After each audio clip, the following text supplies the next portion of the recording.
Welcome to my channel. నేను మీ అమ్మలు. అందరూ బాగున్నారా? నేను బాగున్నానండి. మీరు బాగుండాలని దేవుని కోరుకుంటున్నాను. ఈరోజు వీడియో ఏంటంటే శనివారం వీడియో పెట్టానండి. శనివారం సప్త శనివారం ఎలా చేసుకోవాలో పెట్టాను. ఎలా చేసుకోవాలో భయం గట్ట లేకుండా చక్కగా మనం భక్తిగా ఎలా చేసుకోవాలో ఆర్భాటంగా కాకుండా సింపుల్గా ఎలా చేసుకోవాలో చూపించానండి ఈ వీడియోలో. చూస్తూ ఉండండి, ఎక్కడ స్కిప్ చేయకండి. నేను ప్రతిరోజు ఒక బ్లాగ్ పెడతా ఉంటాను. నా బ్లాగ్ అన్నా పెడతాను, పూజలైనా పెడతానండి. నా డైలీ రొటీన్ పెడతాను. ఎవరో స్కిప్ చేయకుండా చూడండి. పొద్దున్నే లేచి అయితే శనివారం ముగ్గేసుకుంటున్నానండి. శనివారం నేను చక్కగా ఇలాగ రోజు వేసుకుంటాను ముగ్గులు.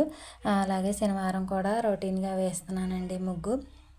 ఇలా అయితే ఇంటి ముందు అయితే నేను ఎప్పుడూ అందంగా ముగ్గులు వేసుకుంటాను కదా, మీకు తెలిసిన విషయమే కదా.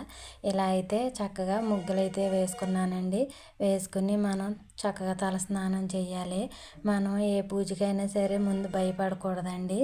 భయపడకుండా చేసుకోవాలి పూజ అన్నది. మనం భయపడుతూ చేస్తే ఆ పూజ ఫలితం కూడా ఉండదు. మనం చక్కగానే భక్తి శ్రద్ధలతో చేసుకుంటే పూజ ఫలిస్తుంది. ఏ పూజ అయినా సరేనండి. ఆ దేవుడని ఈ దేవుడని ఏమి కాదు. మొత్తం ఏ దేవుడికైనా సరే, ఏ దేవుడి పూజ అయినా సరే ఫలితం ఉంటుందండి. మనం భక్తి శ్రద్ధలతో చేస్తే మనకు ముఖ్యమైనది శ్రద్ధ అండి.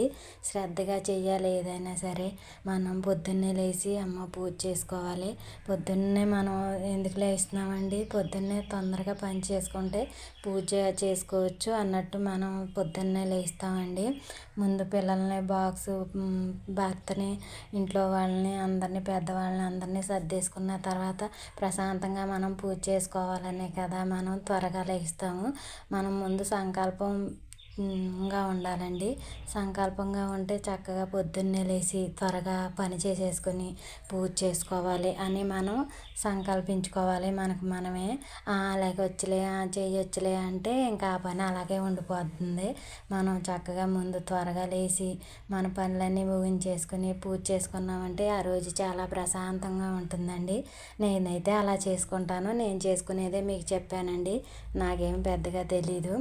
అయితే పిండి దీపం పెడతాం చాలాసార్లు చూపించాను, కానీ పిండి కలుపుతాం అన్నీ చూపించాను.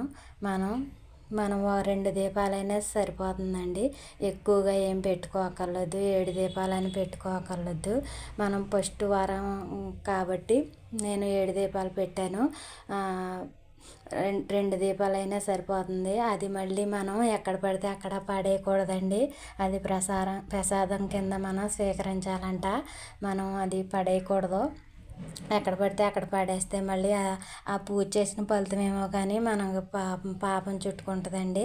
అది మనం అరటిపండు, బెల్లం, చలివిడి, అదే మనం చలివిడిలా తయారు చేస్తాం కదా పిండి, మనం బియ్యం పిండితో కదా తయారు చేసేది. పాలుతోని, బెల్లంతోని, అరటిపండు, బియ్యంతో కాబట్టి తయారు చేసేది. అది చలివిడి కాబట్టి చలివిడే అంటారండి. ఆ నైవేద్యమే కదా స్వామివారికి తీసి మనం పెడతాము. ఆ చలివిడి మనం తినేయాలి, లేకపోతే పంచి పెట్టాలి, లేకపోతే ఆవుకి, మూగజీవాలకి, ఎవరికి ఏటికైనా సరే వెయ్యాలంటండి. అంతేకాని ఎక్కడ పడితే అక్కడ పడేయకూడదు. నాకు తెలియలేదు.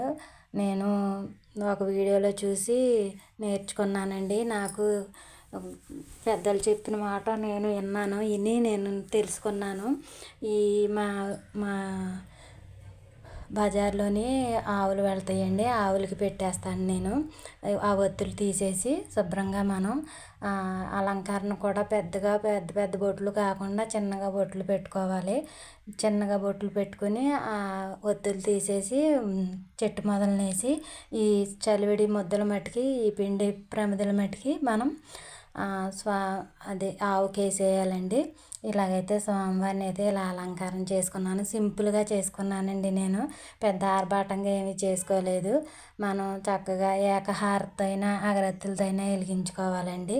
ఎందుకంటే మనం పిండి దీపం వెలిగిస్తున్నాం కదా, అందుకనే ఏకహారతతో వెలిగించుకుంటే చాలా మంచిది. అగరత్తులతో అయినా పర్లేదు, అగరత్తులతో అయినా వెలిగించుకోవచ్చు. ఇలా అయితే అన్ని దీపాలు వెలిగించేసుకోవాలి. ఇలా వెలిగించుకున్న తర్వాత స్వామివారికి ధూపం చూపించుకోవాలండి. ధూపం చూపించుకొని మనం గోవిందనామాలు వస్తే చదువుకోవచ్చు.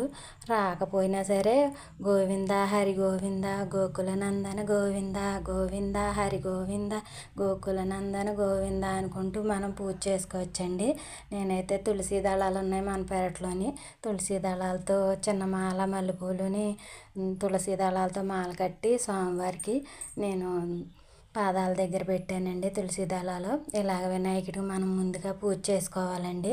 ఇక్కడ వీడియో మిస్ అయిపోయింది. ముందు మనం వినాయకుడికి చిన్న పసుపు ముద్దైనా చేసుకోవచ్చు, లేకపోతే మన ఇంట్లో పటం ఉంటుంది కదా, వినాయకుడి పటం అన్న పక్కన పెట్టుకొని చక్కగానే వినాయకుడికి చిన్నగా పూజ చేసేసుకొని గంధం పుష్పం నైవేద్యం ధూపం ఇచ్చి పువ్వులు పెట్టి చక్కగా స్వామివారికి ఆరతి ఇచ్చేసి చిన్న బెల్లం ముక్క అయినా పర్లేదు, చిప్స్ అయినా పర్లేదండి, మనం ఏది ఉంటే అది పెట్టి చక్కగా స్వామివారికి ముందుగా మనం పూజ చేసుకోవాలి.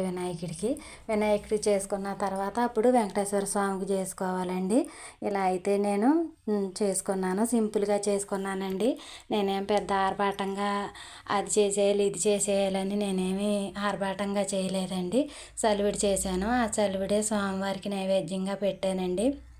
పెట్టి ఇక్కడ గోవిందనామాలు చదువుకుంటూ పూజ చేస్తున్నానండి.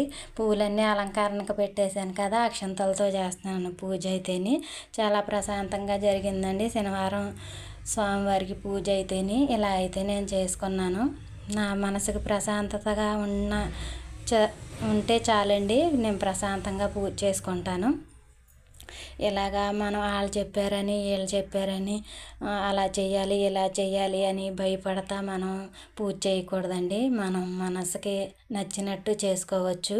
ఆ దేవుడేం మనల్ని కొట్టేయడండి, అవి పెట్టాలి ఇవి పెట్టాలని. అన్నీ ఆయన ఇచ్చినవే కదండి మనకి. ఆయన ఇవ్వకుండా మనకి ఎక్కడి నుంచి వచ్చినాయి? అన్నీ ఆయన దగ్గర నుంచి వచ్చినాయి, అన్నీ ఆయన ఇచ్చినవి. అవే ఆయనకి పెడుతున్నాం మనం. అలాగే మనం ఏదంటే అది ఎక్కడి నుంచి వస్తుందండి మనకి. అందుకనే ఏదుంటే అది స్వామివారికి పెట్టి చక్కగా పూజ చేసుకోండి, ప్రశాంతంగా చేసుకోండి. భయపడతా మటుకి చేసుకోకండి, భయం వద్దండి. భక్తితో శ్రద్ధతో చేసుకోండి. శ్రద్ధతో చేసుకున్న పూజ చాలా ఫలిస్తుంది. నేనైతే అలా చేసుకుంటాను. మీరు ఎలా చేసుకుంటారో కామెంట్లో తెలియచేయండి. ఇదిగోండి సింపుల్గా స్వామివారికి అయితే పూజ చేసుకున్నాను. చక్కగానే చూసారా ఎంత నిండుగా ఉన్నారో స్వామివారు. ఇలా అయితే నేను అన్ని డెకరేషన్ అన్నీ ఇలా చేసుకున్నాను, సింపుల్గా చేసుకున్నానండి. నచ్చితే మటుకి లైక్ చేయండి, షేర్ చేయండి, సబ్స్క్రైబ్ చేసుకోండి, మర్చిపోకండి. మనకి వ్యూస్ వస్తాయండి, మీరు స్కిప్ చేయకుండా చూడండి, వ్యూస్ వచ్చేలా చూడండి. అంతేనండి నా వీడియో నచ్చినట్టయితే లైక్ చేయండి.